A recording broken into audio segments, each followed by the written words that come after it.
रूस और यूक्रेन युद्ध 3 साल से ज्यादा समय से बदस्तूर जारी है, लेकिन इस युद्ध के बीच यूक्रेन ने रूस पर बड़ा ड्रोन हमला किया, जिसमें रूसी एयरबेस को निशाना बनाकर उसके 41 विमानों को नष्ट कर दिया गया। इस हमले को यूक्रेन ने ऑपरेशन स्पाइडर वेब के तहत अंजाम दिया। खबर है कि रूस ने इस हमले के दौरान यूक्रेन के 162 ड्रोन्स को भी मार गिराया था। रूस के रक्षा मंत्रालय ने इस हमले के एक दिन बाद पुष्टि की है कि यूक्रेन के 162 से ज्यादा ड्रोन्स को मार गिराया गया है। यूक्रेन ने रूस के कई शहरों और औद्योगिक इकाइयों को निशाना बनाते हुए ये हमले किए थे।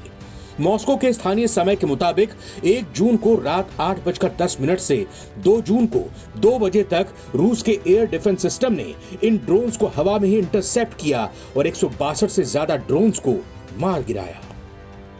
बयान के मुताबिक रूस के कुर्स्क क्षेत्र में यूक्रेन के 57 अनमैन्ड एरियल व्हीकल, बेलगोरोड क्षेत्र में 31 यूएवी, लिपेत्स्क में 27 यूएवी, वोरोनजेह में 16 यूएवी, ब्रायांस्क में 11 यूएवी, राइजेन में 11 यूएवी, ओरियल में 6 यूएवी, रिपब्लिक ऑफ क्रीमिया में 2 यूएवी और ताम्बोच में 1 यूएवी को मार गिराया।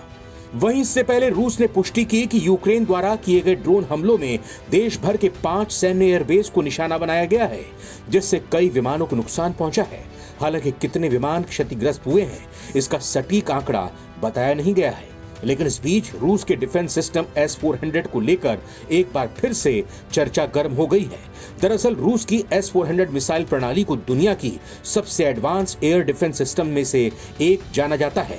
ये सिस्टम हवाई हमलों जैसे विमानों, मिसाइलों और ड्रोन्स को रोकने में सक्षम है। भारत ने मई 2025 में पाकिस्तान के ड्रोन और मिसाइल हमलों को S-400 की मदद से सफलतापूर्वक नाकाम कर दिया था, लेकिन रूस, जिसने सिस्टम बनाया, यूक्रेन के ड्रोन हमलों को पूरी तरह से रोकने में बार बार असफल क्यों हो रहा है?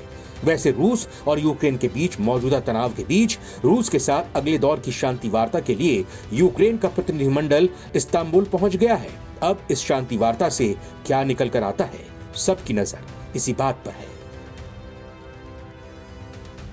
इस बीच रूस और यूक्रेन की जंग को लेकर अमेरिका को और विशेष तौर पर अमेरिकी प्रधानमंत्री डोनाल्ड ट्रंप को बड़ा झटका लगा है, क्योंकि डोनाल्ड ट्रंप लगातार ये कहते आ रहे हैं कि यूक्रेन और रशिया की वॉर यानी उनके बीच की जंग खत्म कर देंगे। आपको याद होगा कि अमेरिकी चुनावों के दौरान डोनाल्ड ट्रंप ने वादा किया था और यह भरोसा दिया था कि अगर वो राष्ट्रपति बनते हैं तो वो बहुत ही जल्द यूक्रेन और रशिया के बीच जंग को रुकवा देंगे।